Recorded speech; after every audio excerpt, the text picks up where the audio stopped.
Plastic dito, plastic doon. Kahit saan ka lumingon, may plastic.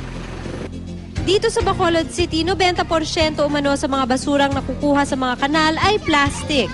Accumulate lang na sa aton mga kanal kag sa aton nga mga tamburong. And therefore, due tayo nga ulan, kay tungod nga may supon, hindi maka-flow ang tubig mayo. So amo nang nagakos ng baha. Dahil rito, ipapatupad na ng lokal na pamahalaan sa Nobyembre ang City Ordinance 562 o ang Plastic Bag Regulation Ordinance.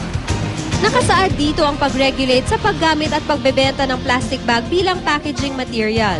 Ito, mabalik kita sa mga biodegradable nga mga materials, either basket, mga bayong, cloth, no, canvas, basta reusable, pwede siya maliwat-liwat, nga hindi ba lang throw away nga type, kag hindi pwede, kag hindi lang plastic bag nga isa mo lang kagamit, ipilak. Nagsimula ngayong buwan ang pagpapatupad ng kaparehong ordinansa sa Iloilo. Kaya sa bayan ng Santa Barbara, ang mga residente basket ang gamit kapag namimili. Pero aminado ang mga lokal na opisyal na hindi magiging madali ang pagpapatupad nito. Kaya payo nila sa publiko, mag-recycle. Ginapahagan-hagan ang naton ang paggamit sa plastic. Ginaiula nga mga plastic nga gindalas ang unang ginpagbakal nila, hugasan nila, limpyuhon, kag danon liwat sa tinda. Kag amo naman ang putsan sa ginabakal nila nga mga isda, laswahon, kag iban pa nga mabakal nila.